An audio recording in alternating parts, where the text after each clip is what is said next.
Krishnamurti, questions and answers number 2. J. Krishnamurti is regarded internationally as one of the great teachers and philosophers of all time. For some 60 years, he has been traveling throughout the world giving public talks to increasingly large audiences.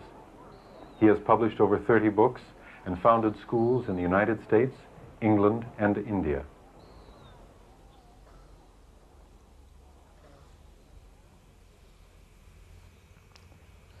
Glancing through the questions, we never seem to ask questions concerning our daily life.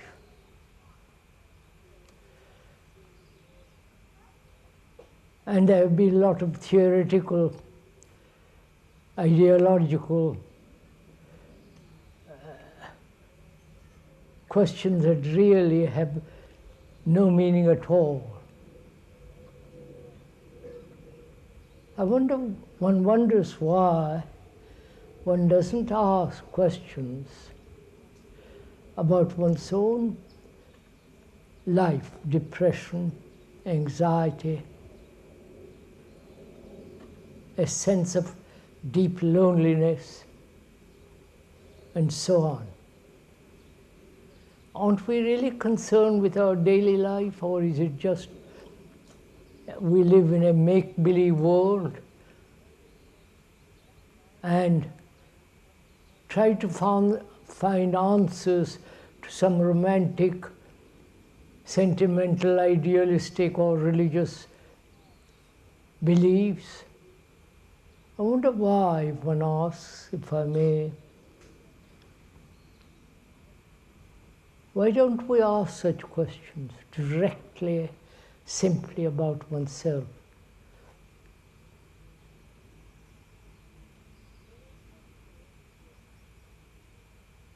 We all want to end war. At least some of people do. And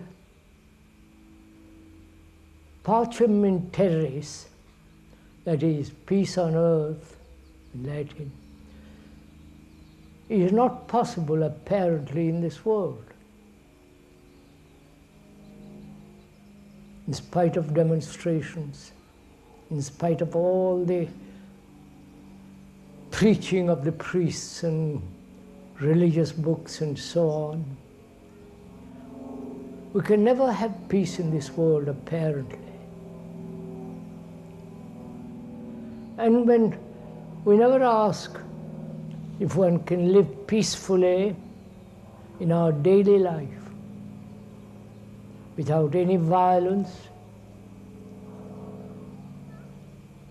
without all the innumerable multiplying problems, live a clear, simple, strong life. Apparently that's not possible. And we don't ask such questions. May I raise a question?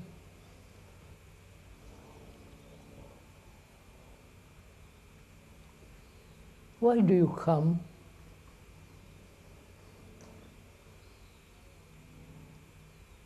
Please, I really mean it. Why are we all here?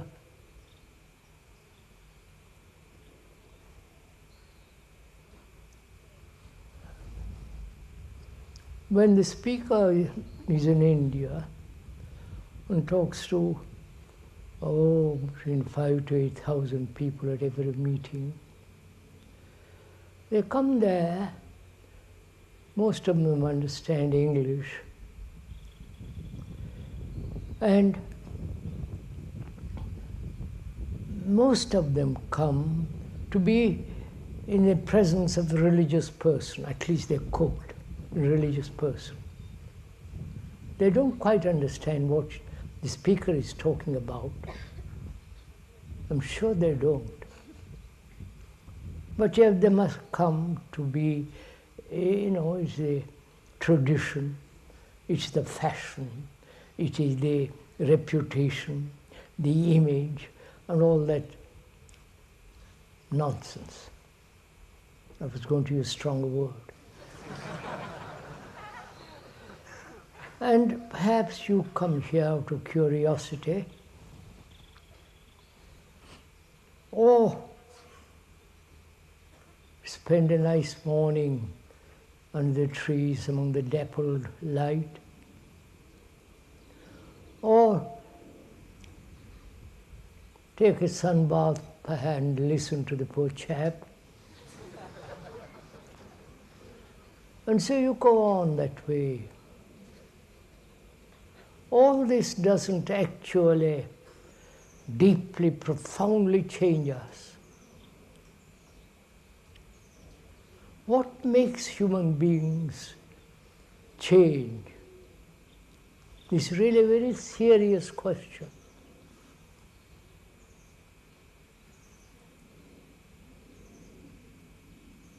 Why do we behave as we do behave?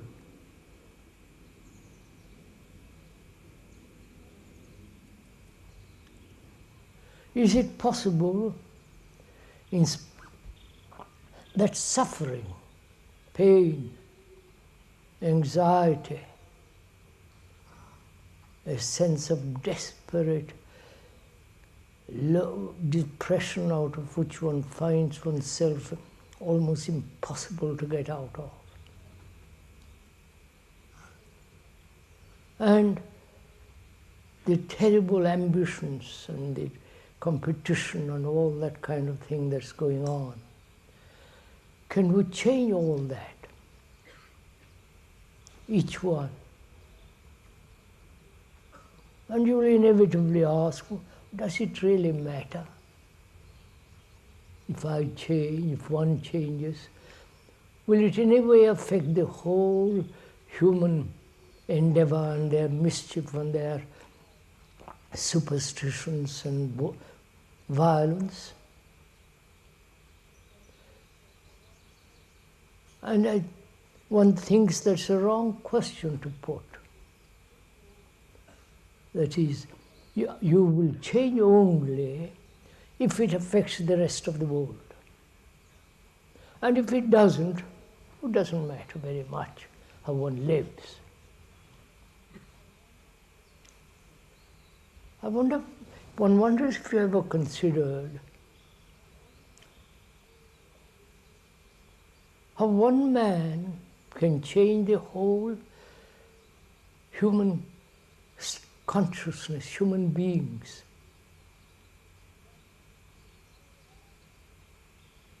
One man. As a bad example of a neurotic and insane person like Hitler, who's done such tremendous harm to the world, he has changed or affected the rest of the world, their consciousness, their behavior.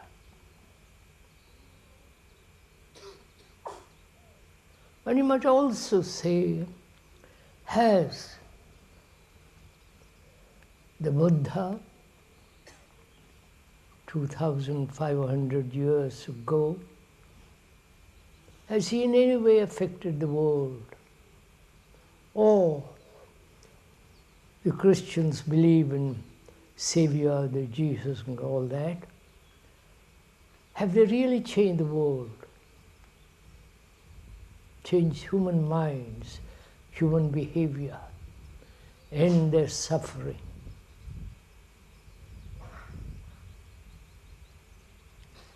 Or have the priests throughout the world prevented this change? You understand my question?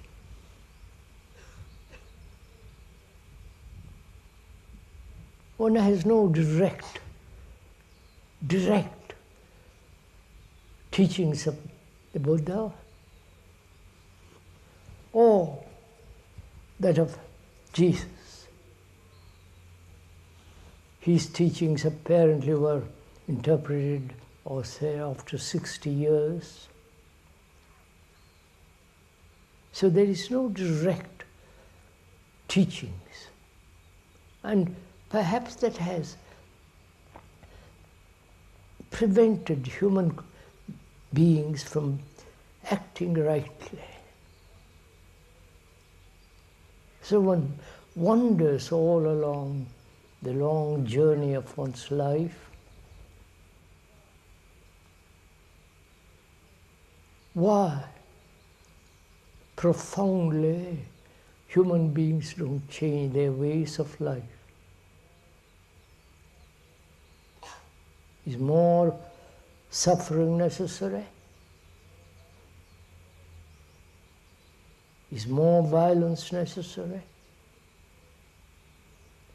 More experts and so on?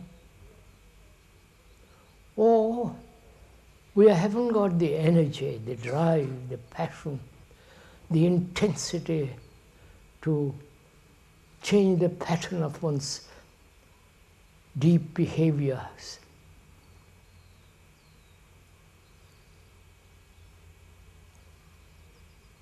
Please do ask these questions of yourself.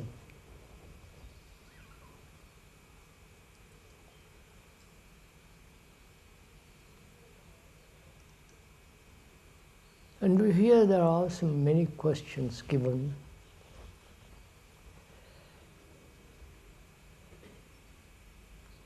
Questions imply problem. And problems ought to be solved.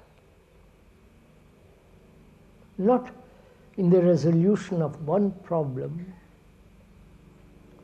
dozen other problems arise. The ending of a problem, of any problem.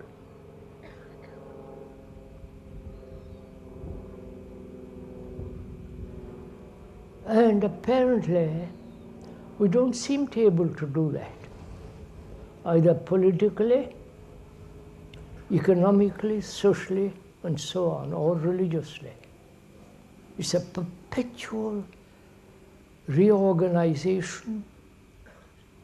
When that reorganization doesn't function properly, reorganize it.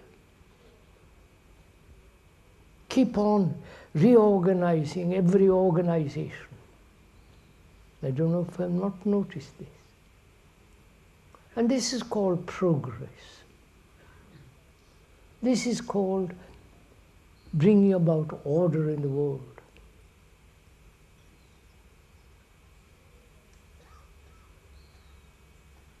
Can one put aside all organizations, spiritual especially, if one can use that word which has been so spoiled, not belong to anything at all, not be caught in any box, in any system, and work, look, observe, perceive one's own behavior, change.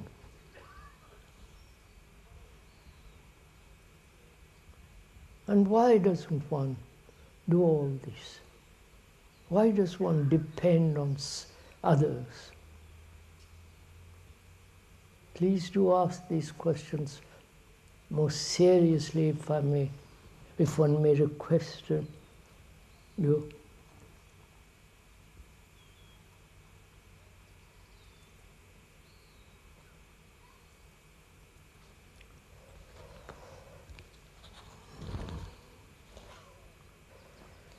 There are moments of awareness in which there is great clarity and fear, division, and the experience or absence. But the moments are brief. What is necessary to allow a sustained clarity, intensity, and the wholeness of being? There are moments of awareness in which there is great clarity and fear, division, and the experiences are absent. but the moments are brief. What is necessary to allow a sustained clarity, intensity, and the wholeness of being?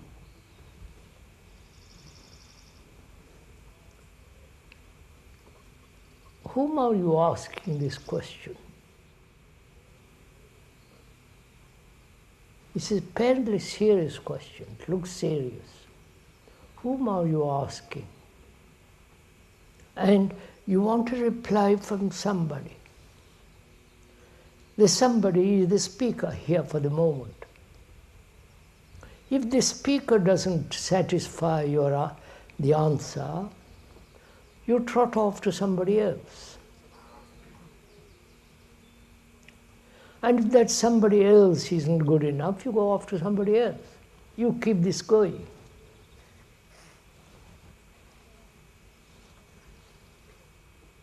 And that means, doesn't it, we depend on others to tell us what to do,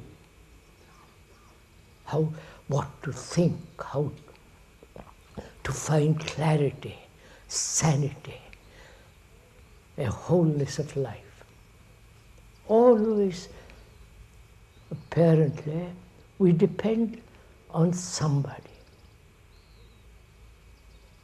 We never look into this question, ask ourselves, and see if we can, for ourselves, totally independent of others.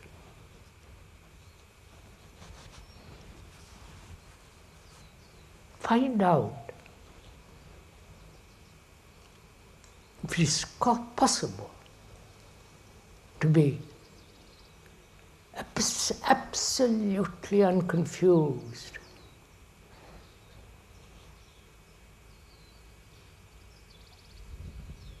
to be absolutely clear, not momentarily, not occasionally when you have nothing else to do, but is it possible? Not the continuity of clarity. You understand?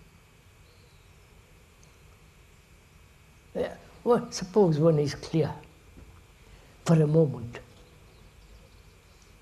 and that clarity for a second banishes away fear, experience, and all that. Then that memory of that clarity is not the fact of clarity, right? I wonder if you see this. Suppose I'm walking in the woods, not in California, here, too strong, the sun. Suppose one is walking among the woods and listen to the birds and to the spotted lights and the beauty of the foliage, and for a moment there is absolute clarity of. And that clarity has left an imprint on the brain. Said, oh, how clear it was. Then one wants that clarity to continue. Don't we? Like pleasure, you want it to continue. The continuity is the movement of memory, right? Which is more, I must go into all right. It involves time, doesn't it? Anything that continues must have time, implication of time. And time will not allow clarity. It is the freedom from time that's clarity. let's go into this again, if we may.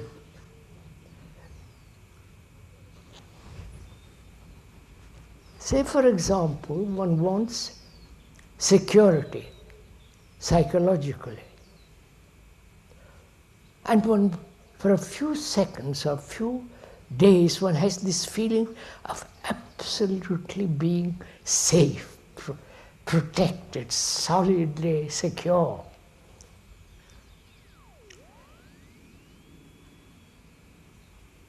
Then that disappears after a few days. But the memory of that feeling remains. And we want to continue that which has happened 2 days ago. Right? This is what we're all caught in. That is, the duration of an experience which has finished. And the memory of it, we want. The memory wants a continuity of that thing which has happened, right? So if we could look at this question, time, by the watch, by the sunset and sunrise, time as day and night, time of year, and so on. That is, there is time. And thought is also time. Right? We're following this. Time is a movement of thought from the past to the present and the future, which is a movement of time. This movement has its own continuity. Right? Are we together following this? And the brain, which has evolved through time, says continuity is essential. Because it, you understand, for it to continue, it is essential. Physically, biologically, it is necessary. But psychologically, it wants also to continue. So, the brain becomes confused when there is no continuity. I follow you on this, I hope. Right? Are we together somewhat in this?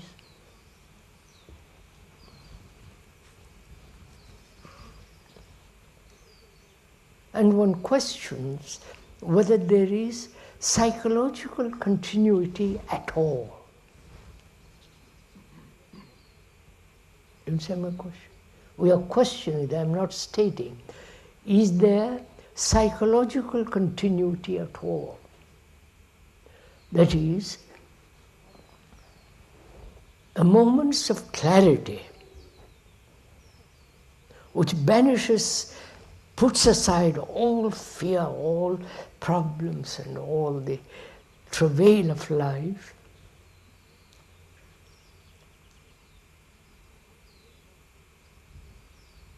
it happens in a moment.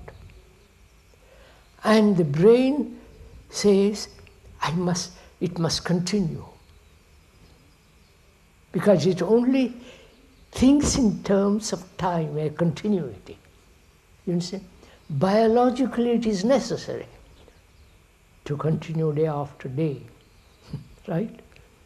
Same house, same food, same clothes, same roof over the head. Psychologically also, we want, in relationship, security to continue, right? Are you following me? Is there in relationship security at all? Which is a duration of long period of time. When there is the demand for that, there is conflict. I wonder if you understand this. Oh no.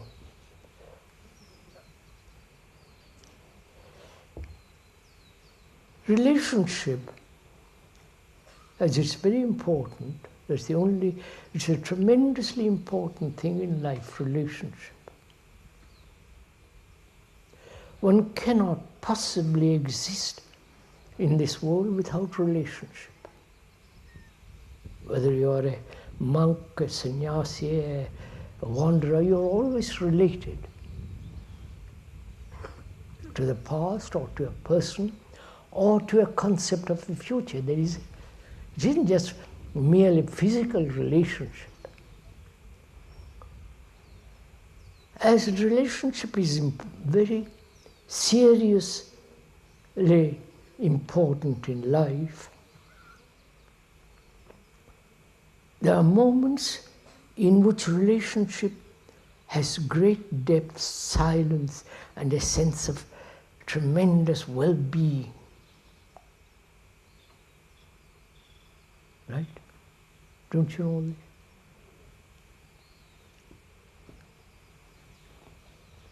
The speaker hasn't to go through all this, but he will go through this. And that those moments of deep sense of fullness, wholeness, is recorded in the brain, and the function of the brain is to record and keep it going. And so the memory begins to play an important part.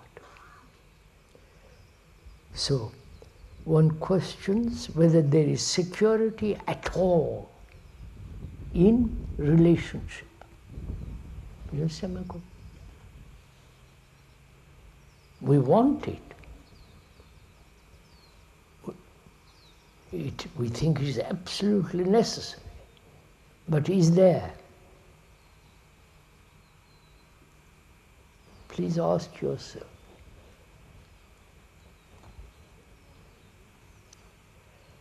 Security means permanency. And is there anything in life permanent?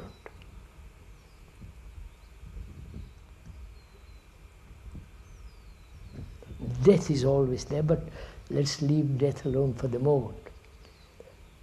Is there anything permanent in life? We want to have something permanent.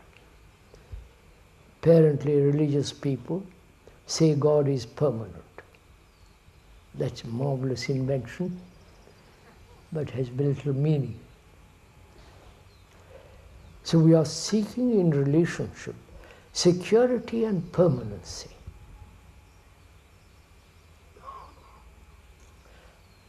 That very concept, please listen to this for a minute, that very concept of demanding security and permanency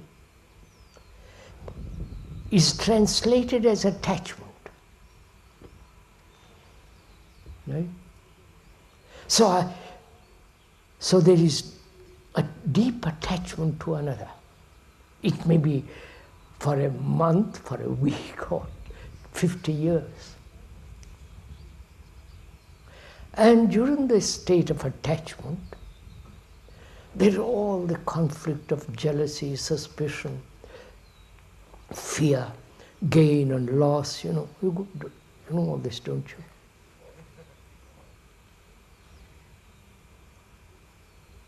So the demand in relationship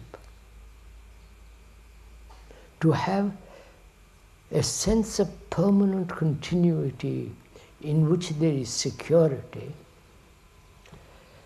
leads to attachment and all the complexity of attachment. If one sees that, perceives the fact of that, you understand? Perceiving it. As you perceive the tree And you don't, unless you're blind, you don't go against it, knock yourself. So if you see this fact that the demand for in relationship, permanency and security, which inevitably leads to a great deal of conflict and attachment, fear and so on, then that very perception burns away the feeling, the demand for security.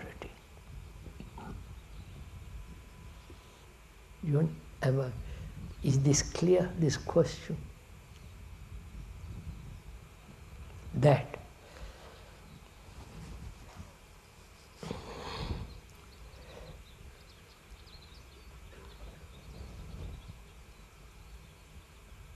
the moment when we think in terms of time, a sense of continuity, then intensity, clarity, and the feeling of wholeness disappears. Yeah, I wonder if you can capture all this. You have listened to this. Is it all nonsense? So what the devil are you talking about? Or is it sanity, reason, logical? And if I may most respectfully ask, if you see this very clearly, in fact, that we do demand in our life, in our daily living, psychologically, a sense of continuity, a sense of security, it must inevitably bring conflict. Right? Do we see this, perceive this fact?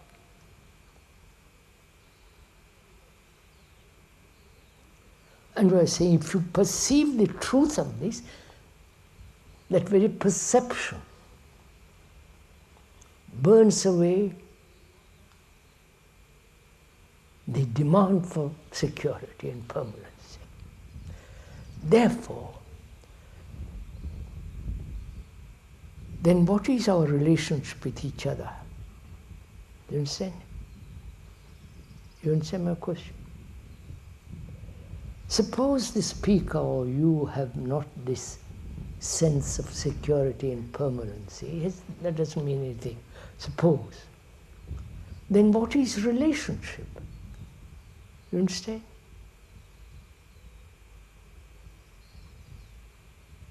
What is my wife and my husband? Or girlfriend or boyfriend, whatever it is. You please answer. Think it out. Let's work it out. What is one's relationship with another, intimate or otherwise? Is there just a gap?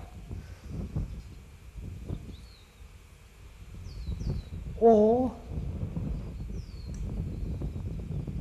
when there is no permanency, demand for permanency and security, with all its complexity, is it possible a new awakening, a new sense of what is love? Understand my question? Permanency and attachment, and with all its pain and pleasure and anxiety and fear, is not love.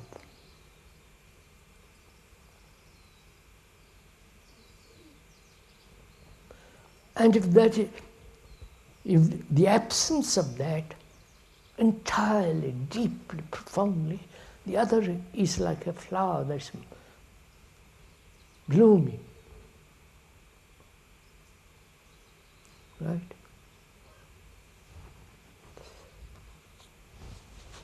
Is this possible?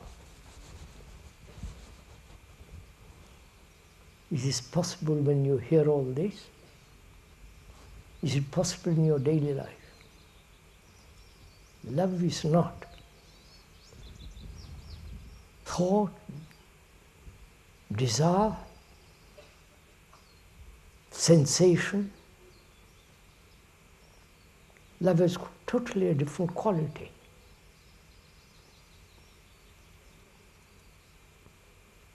And that is totally absent when the other, security and all the rest of that, is the demand of every human being.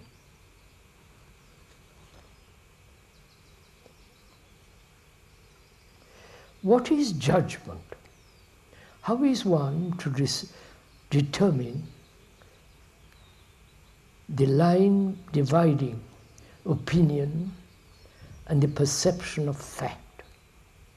What is judgment? How is one to determine the line dividing opinion and the perception of fact? It's a good question. What is fact and what is opinion? And where is the dividing line between the two? Why do we have opinions? The meaning of that word, opinion, means judgment, evaluation, preconceived concepts, the whole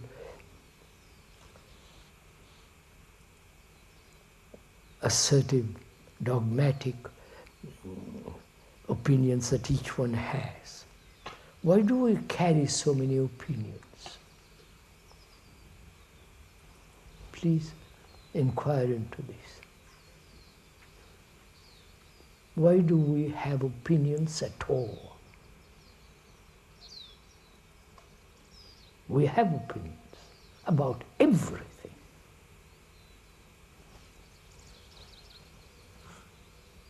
And apparently they're so strong. And we think that is freedom to have 1,000 opinions about everything. That gives you a sense of freedom. At least you think one is free. Independence. It's my opinion, I'm right.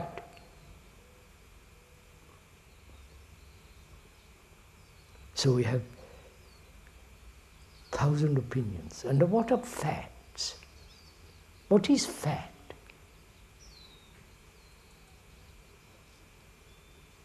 Fact is that which has happened, right? That which has happened. An incident or an accident is a fact which has happened, which took place yesterday.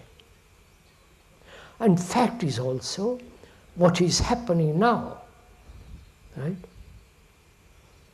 What is happening now, you and I are sitting here having a conversation, a dialogue, a question and answer and so on. That's a fact.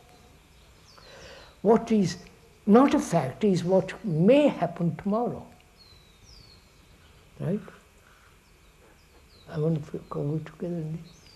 What may happen when you leave this place and go on to court, something like that.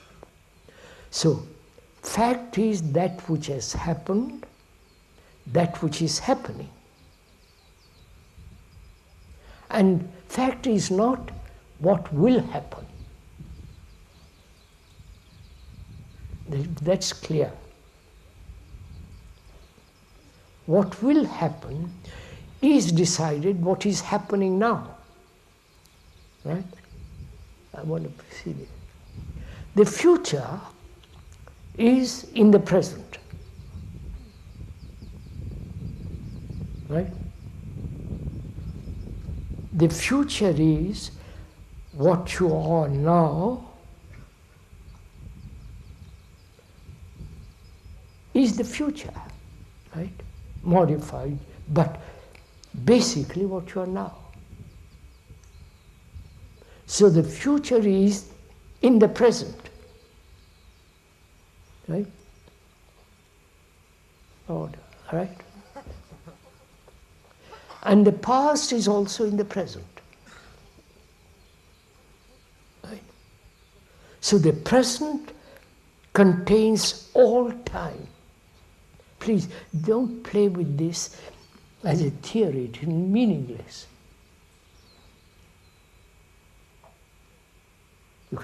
It becomes a slogan if you repeat that, a cliche, and loses meaning.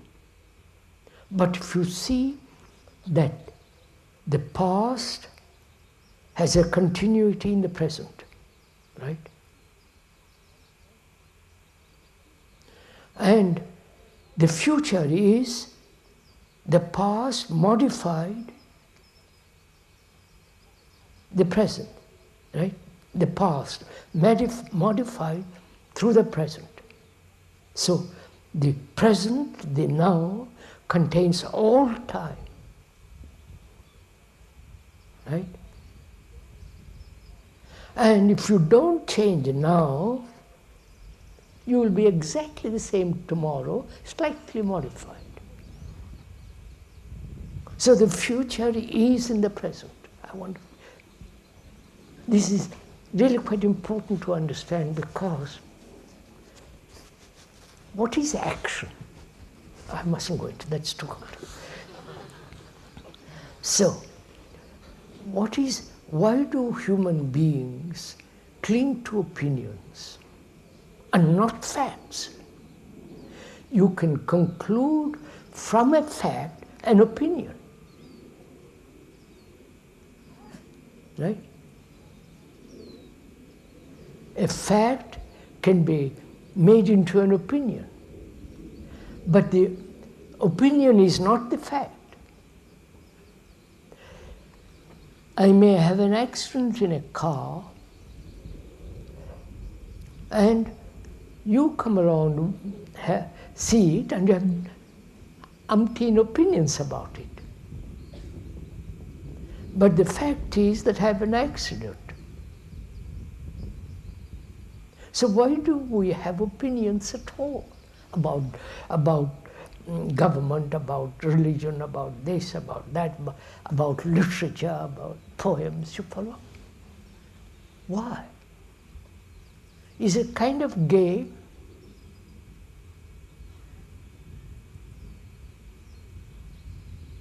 Is it kind of wastage of energy?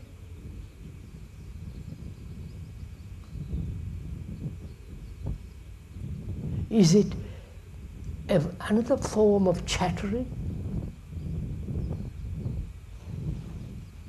which is all a waste of time, waste of energy? Whereas if you stick to facts, which is what has happened, what is happening, that's only facts. I'm looking at the tree, that's a fact. Why do I have to have an opinion about that? If I'm a lumber merchant, thank God I'm not, and I say that's a valuable tree, let's cut it down, that's a different matter. But to have constant opinions about everything seems to one such a stupid waste of energy and time and, so useless. And judgment. The question is, what is judgment?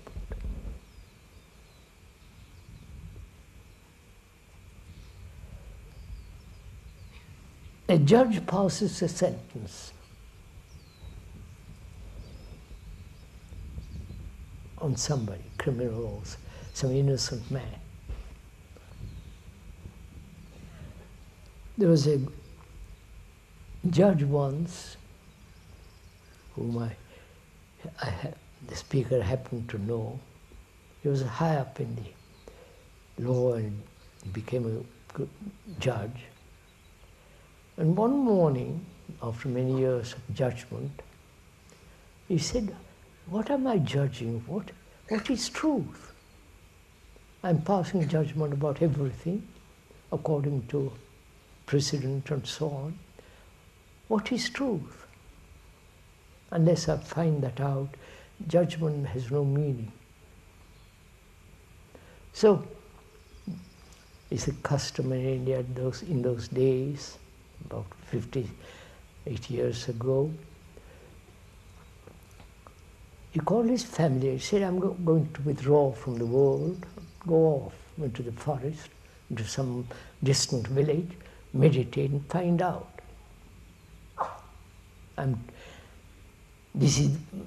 We're telling you the facts of it, not opinions about it. After 20 years or 40 years, I've forgotten the exact time, somebody brought him to listen to one of the talks that Kay was giving. And he came to see me, the speaker, afterwards, and he said, you know what I've been doing all these 40 years? I started out to find truth, meditate, did all kinds of things. And I see now that I've been mesmerizing myself. I've been living in illusion. Right? You understand all this? For an old man to acknowledge such statement and to say that's a fact, that needs a great deal of perception. So what is judgment? What is justice? Is there justice in the world?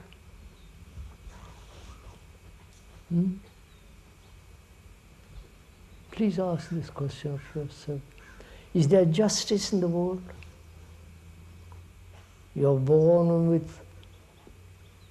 in a good family, money, education, prosperity, success. And the other lives in a small ghetto, no future except poverty, constant struggle, right? Where is justice in that? The Indians have a very good explanation, the Hindus, which is karma. You understand? Please, that word karma means to act, not all these things given to it. To act rightly at the now. Because if you act rightly now, the future is right.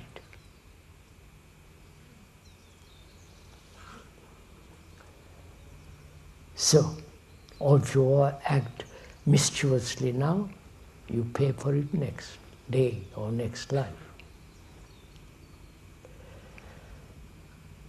Now, is there justice in the world? A crook can employ a clever lawyer and get away with it. This is happening every day. You are clever, I am not. You are beautiful, I am not. You are extraordinarily alive, I am not. This is facts. So where is there justice? There's so-called legal justice, which is totally different from actual justice.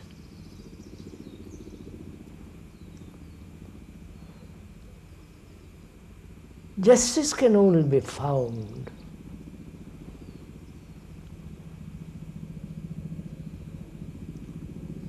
where there's freedom and compassion.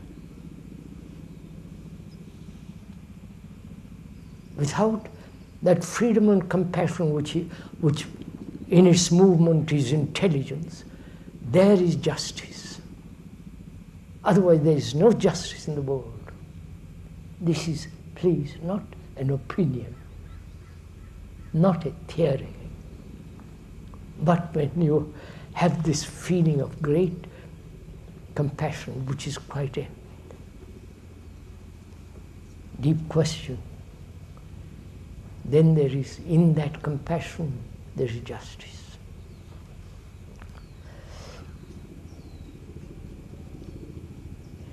There are many people who have considerable difficulty with the fact of homosexuality.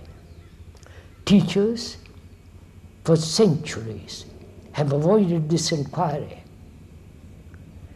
Could you please, even briefly, put some light on this question? I have traveled 2,000 miles to ask this question. There are many people who have considerable difficulties with the fact of homosexuality.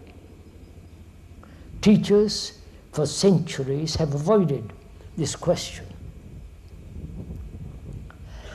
I have traveled. Oh, could you please even briefly answer this question? I have traveled 2,000 miles to ask this question.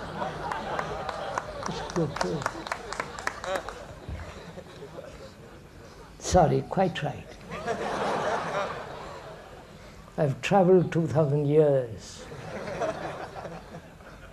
This has been a question for thousands and thousands and thousands of years. It isn't something new. How would you? We are not taking sides in this matter. We don't condemn it or approve it or disapprove it. These are facts. Right?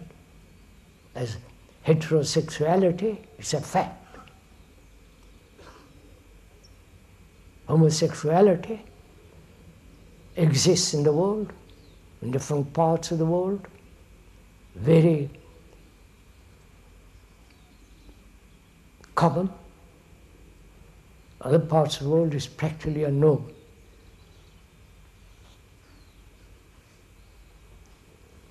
So how do you answer this question? What is the question?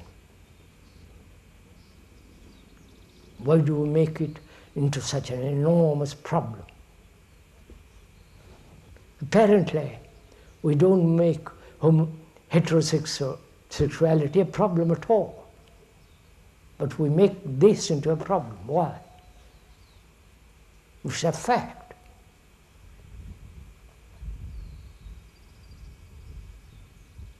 So should we inquire into this question, into heterosexuality and homosexuality differently?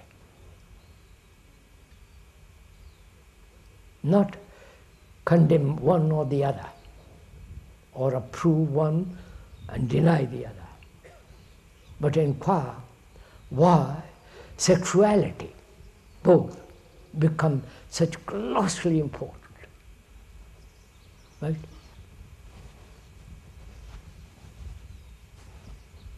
Why? You answer this question.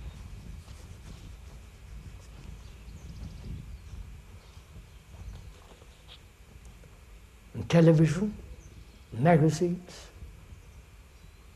every bestseller has this element in it, in detail. Every day. You're following on? You know, I don't have to tell you all this.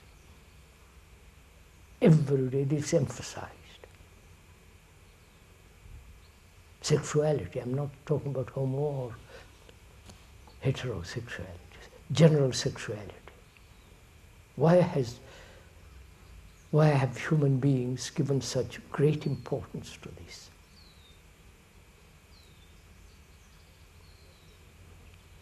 And if it's not important, you feel there's something wrong with you. That you're neurotic, that you have to fulfill, that you dozens and dozens of explanations by the psychologists, by the experts, by the sexualists.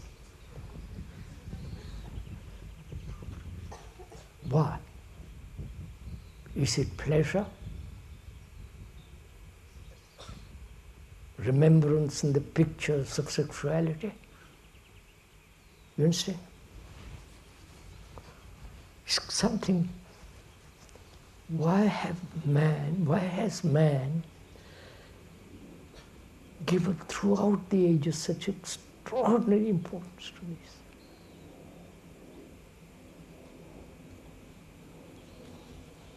If you are deprived of it, you feel something terrible has happened.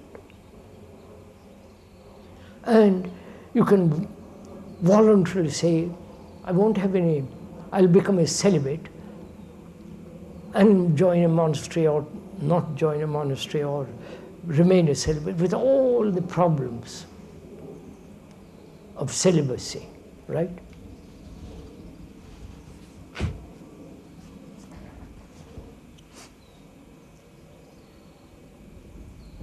So what is the question?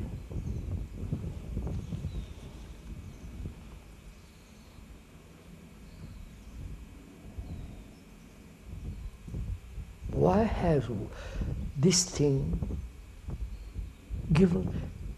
has been given such a place in life? Part of life, right? Part of walking, seeing, running, laughing, tears. It's part of life. But why this one thing has taken importance? And is being encouraged very carefully, right? By the entertainment industry. Please go into all this. And the psychologists have also encouraged this. Fulfill. When some mothers feel something wrong with her daughter or son who doesn't have a boy or girlfriend to meet after the age of 12, 13. This is all what's happening in the world, especially in this country.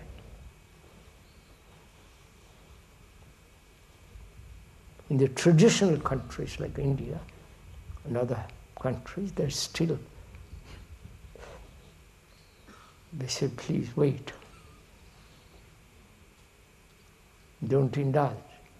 Wait till you're 20, 22, or whatever it is. So seeing all this,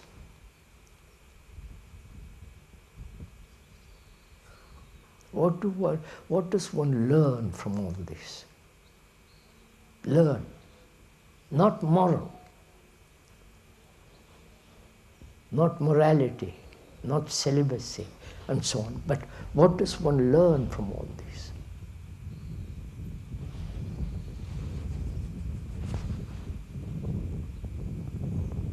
Come on, sirs.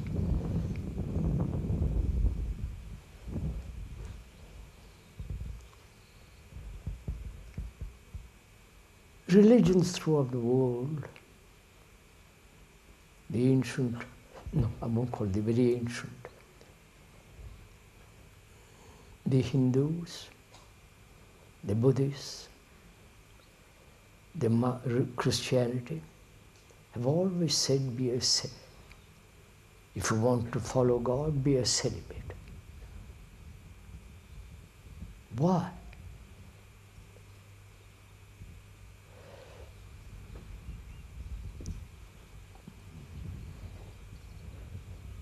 And they take vows of celibacy, join monasteries, or become a monk, wandering monk, as they do in India, and go through tortures with this. Right? They've taken a vow. They must stick to it. I don't know why they take a vow first, but they must, once you have taken a vow, you have to follow that which you have accepted. But psychologically, inwardly, the glands, everything's are functioning, and you have a terrible time. the speaker has talked to many, many of them. They go through hell. Religion has done that. I said, you know all this, don't you? And one asks, why has man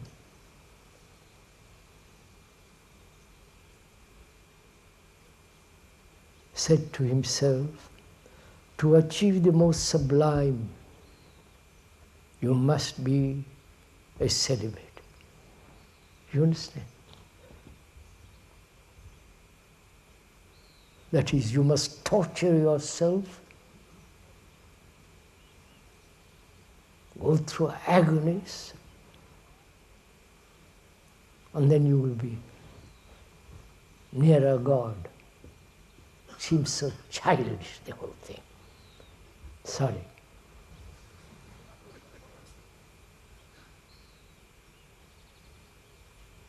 I have met many, many sannyasis in India, monks.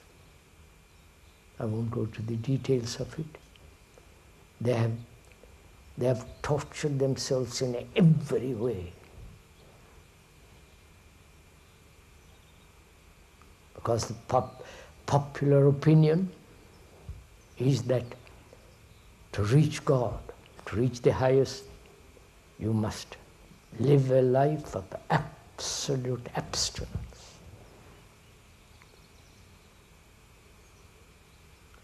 Which means we human beings have never understood what is austerity. May we go into that? You're not bored with all this? I don't mind if you're bored. Probably you don't want to go into all this. It may disturb you very much. And please don't be disturbed, because it's this we are dealing with facts. What is austerity?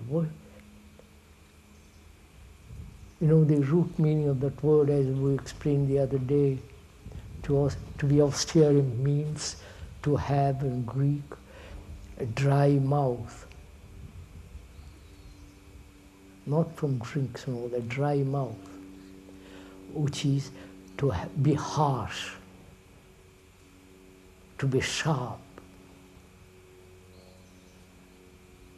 to be dry. And so gradually the human being has this idea that he must be austere, and has made himself into ashes. You understand? When you are forcing yourself day after day, month after month, year after year, driving yourself, you end up nothing as dry human being. And if you indulge also in the other direction, you have the same problem. So, can one live a life without conflict? You understand? Neither extremes can one, which imply conflict. The sensory demands and the suppression of sensory demands. Can one live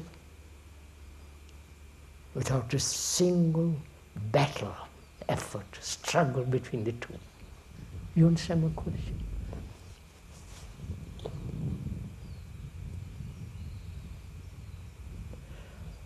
That requires a great deal of inquiry into the whole problem of desire, will, wish, and the biological urges. Do you understand?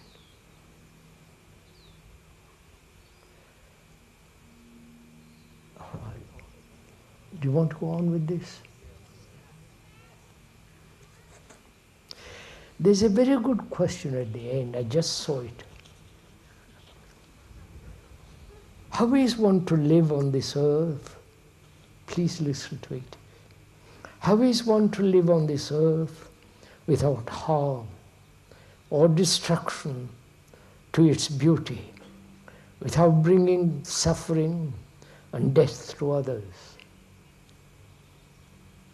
How is one to live on this earth without harm or destruction to its beauty, to the beauty of the earth, without bringing suffering and death to others? But we must finish our question which we were talking previously.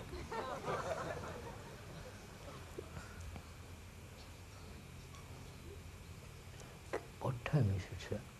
It's 20 to 1.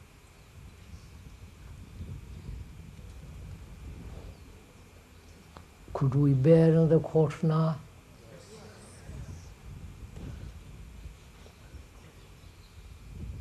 Are you working the same as the speaker is working, or you're just listening? Is your brain as active, working, inquiring, deducting, intends to find out, to way of living something totally different?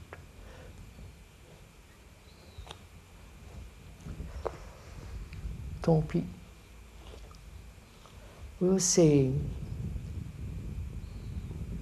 to live a life without conflict requires an investigation into the whole question of desire. Which is a very, very complex problem.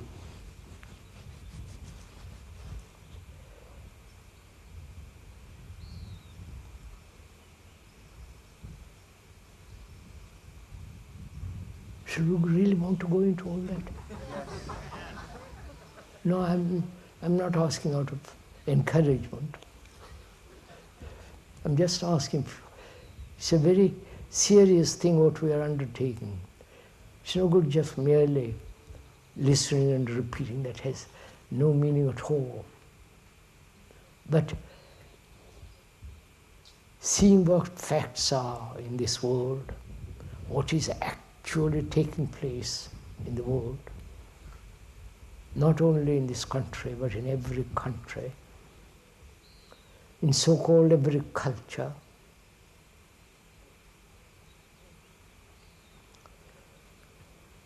And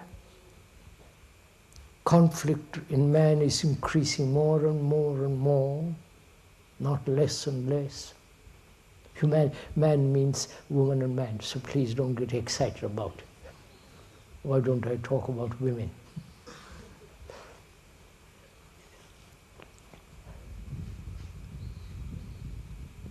Unless one understands very deeply the movement of desire, not the description of it,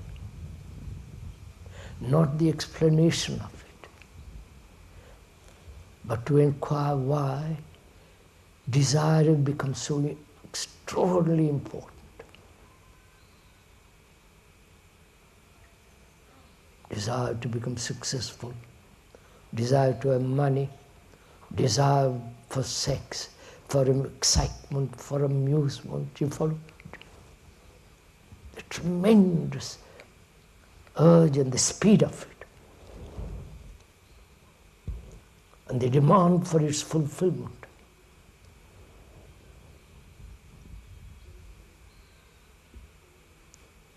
Again, religions have said you must suppress desire, which means another battle another conflict, another torture. You know, the religion has played havoc with human beings.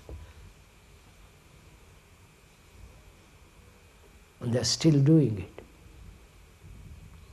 Not only in the Christian world, but in the whole world, in the Islamic world. Look what they're doing in Iran and Iraq and, oh, don't talk about all that. So, what is desire? Please understand, we are not trying to suppress it or encourage it, but it's a fact. The fact is that we are driven by desire. Unthwarted is pain. Right? Sense of not being able to fulfill.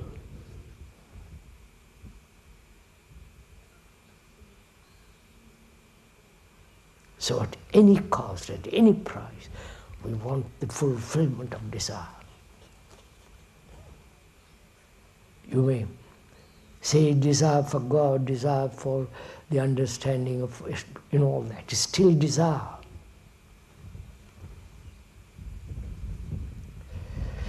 Gosh, must I go into all this?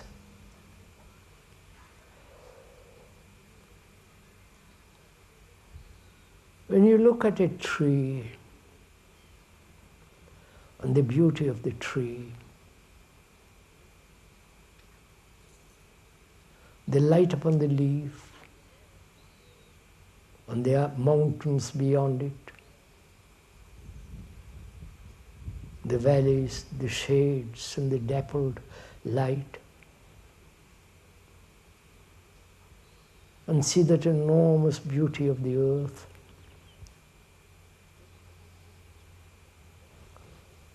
That's a sensation. Right? I won't go into the question of is beauty sensation. I'm not going into that. That's another problem. No, not a problem. That's quite another thing. Very interesting. If we go into is beauty sensation. When you see all that, the earth and its beauty, it's a sensation, right? Seeing with the optical eyes, with the eyes, and the seeing, the very seeing arouses the sensations, right? Seeing a beautiful woman or a man arouses various kinds of sensations.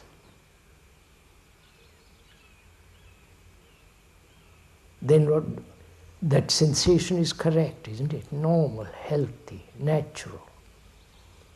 Unless one is paralyzed, blind, and deaf, dumb. That is when one is sensitive.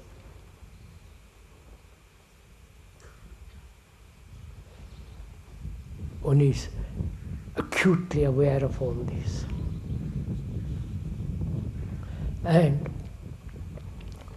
you see this perception of all this. Then what takes place? You're looking at those hills. The seeing of those hills arouses some sensations. Then what's the next step to that? Inquire, please. Look at it. Does then thought come in and say, what beautiful thing that is? Right? Thought then creates an image, right, out of that sensation. Right? I'm not saying anything that's not factual. It's not supposition or fictitious. Sensation contact sensation. Then thought makes an image of that sensation. Right? You follow?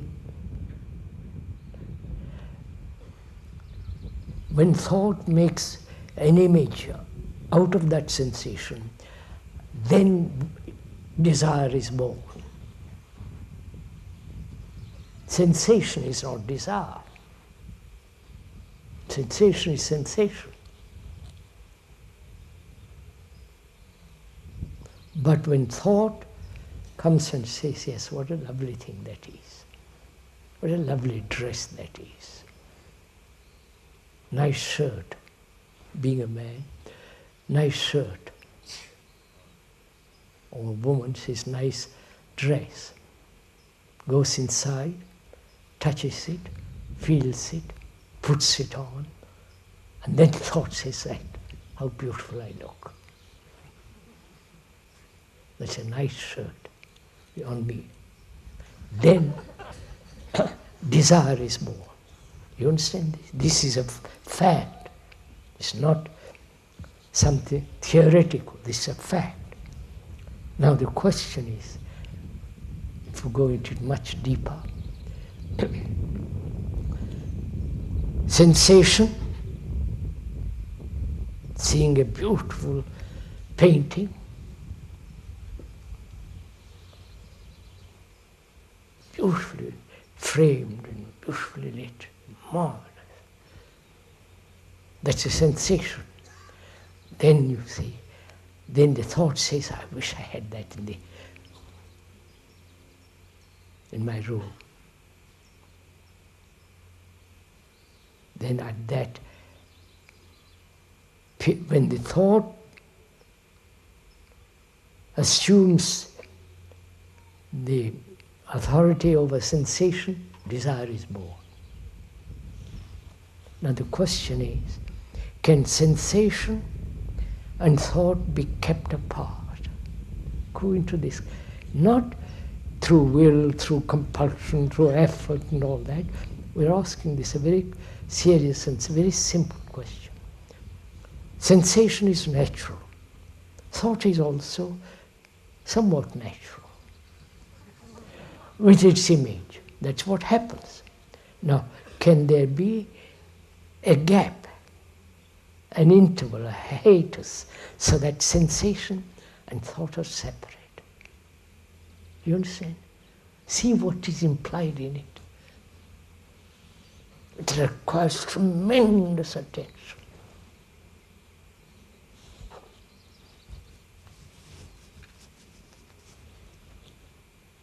Great watchfulness, seeing, sensation.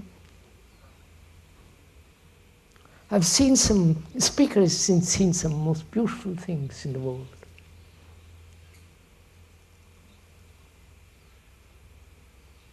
Beautiful cars, beautiful people. Not, please, I'm not using the common sense, beautiful people. I'm not really very, well, never mind. So, it's natural to look at this world, its enormous beauty, the destruction of what human beings are doing to the earth.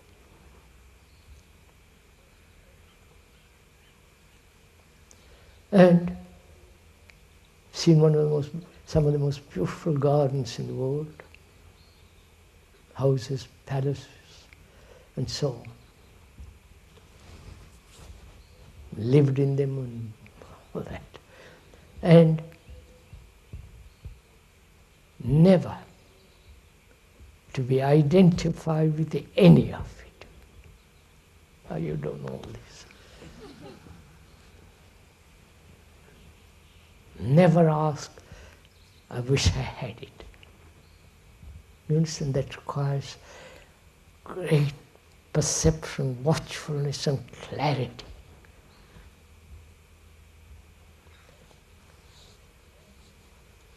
And all that implies a sense of great inward learning, which is discipline. Learning is discipline, not conformity. You understand? The last question, how is one to live on this earth without harm or destruction to its beauty, without bringing suffering and death to others? How is one to live on this earth without harm or destruction to its beauty, without bringing suffering and death to others? Have you ever asked this question? Actually, not theoretically, but actually put that question and face it. Don't run away from it, not explain it's necessary and all the rest, but look at it, confront it. Have you ever asked such a question? Not en masse, make a demonstration against some politicians who wants to destroy a national park or this or that. To ask such a question, it means you're burning with it. It's something tremendously real, not just a fanciful question pass the time of day. To live on this earth with its extraordinary beauty and not to destroy it and to end sorrow and not kill another. Not kill another human being, not kill a living human thing. There are those people in India, a certain sect.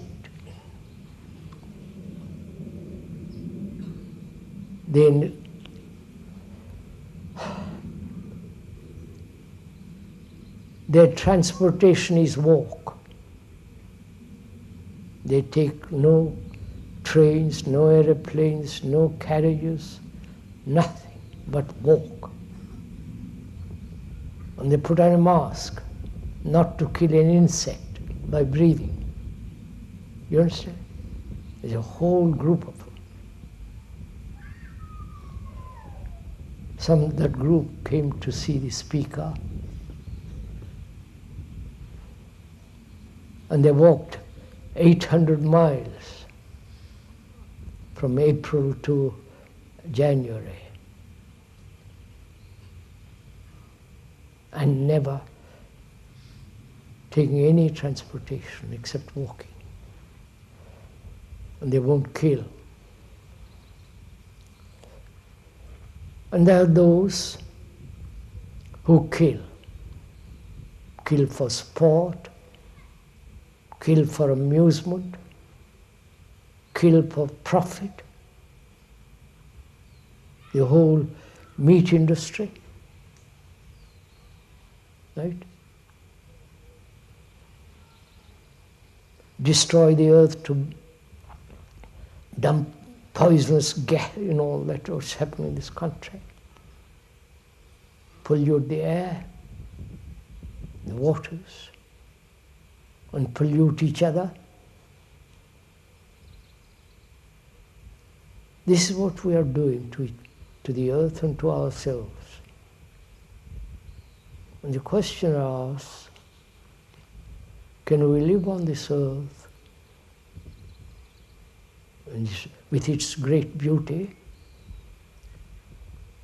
not bring suffering to others or death?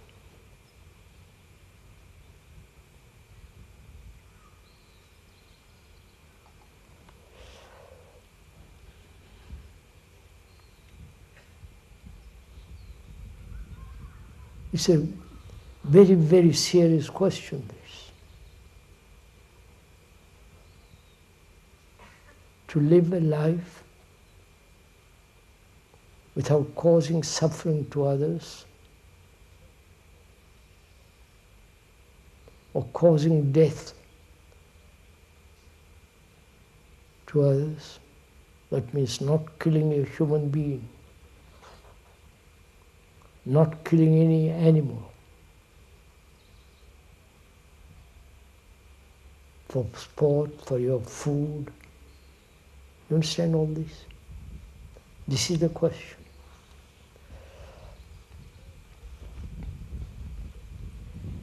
There were a certain class of people in India at a certain time.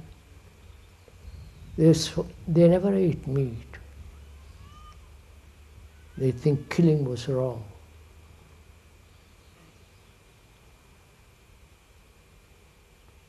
They were called at that time Brahmins.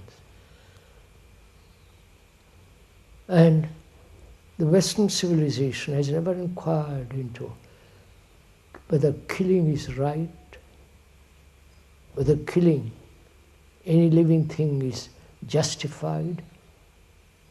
The Western world has destroyed whole races of people, right? This country has destroyed the Indians of this country, wiped them out because they wanted land and all that sort of thing. So can we live on this earth without killing, without war?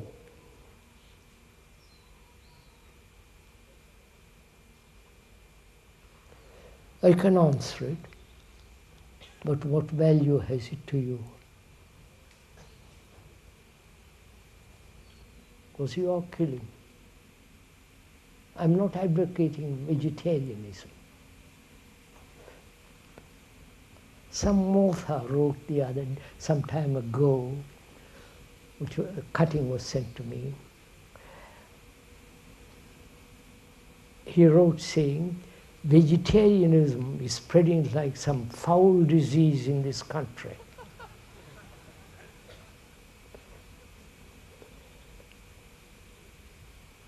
Even if you kill a cabbage, right? So where do you draw the line? Right? Do we make a problem of it?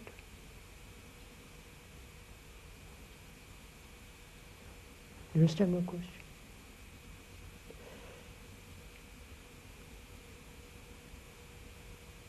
If you're against war, as certain human beings, including myself, against war, killing other human beings under whatever reason,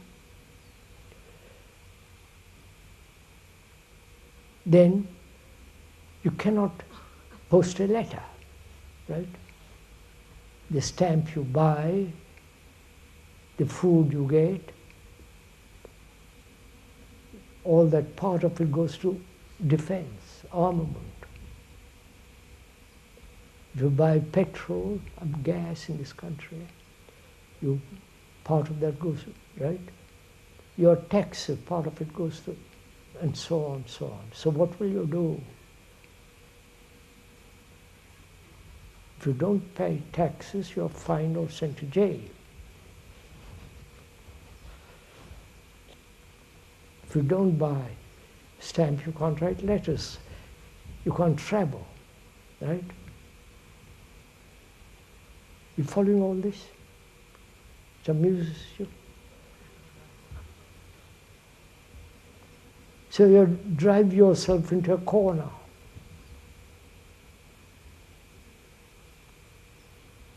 And living in a corner seems rather futile. So what will you do? If you say, I won't travel, I won't write letter, all this helps to maintain army and navy and armaments, national, blah. We follow the whole racket of it. Or would you approach it differently? Why do we kill?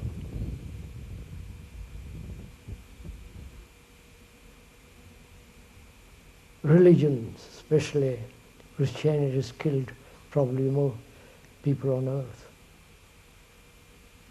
They have tortured people, called them heretics, burned them. You know the history of it. So on. Muslims have done it, the Islamic world has done it. Probably the Hindus and the Buddhists are the only people. Religion forbade.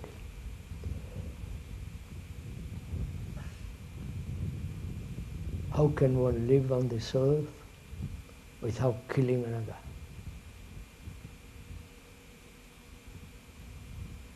And causing suffering for another.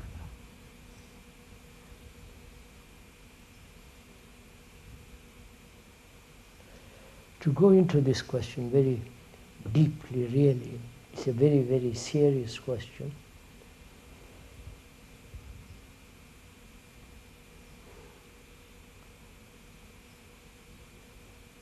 Is there that quality of love that answers this question?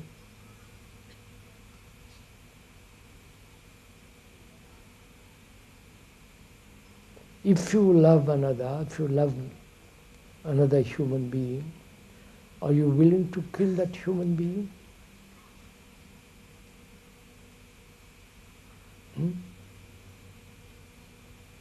Will you then kill anything? Except you need certain food, vegetables and so on, nuts and so on, milk. But apart from that, would you kill anything? Go into all these questions, and live it, for God's sake, don't talk about it.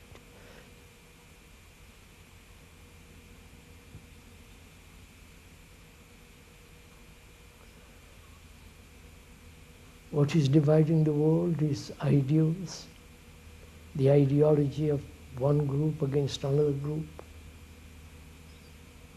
This eternal division, apparently everlasting division between man, woman, and so on.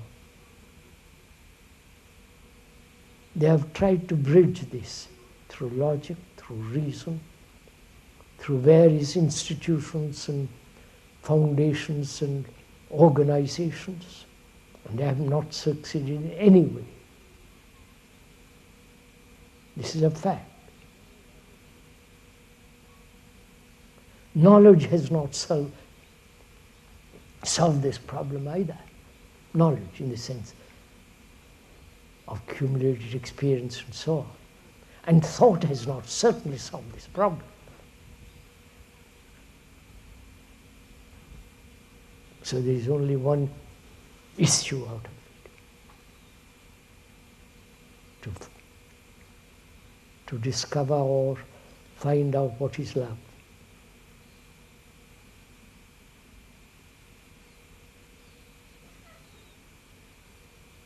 Love is not desire, love is not possession, love is not selfish, egocentric activity. Me first and you second. And apparently that love has no meaning to most people.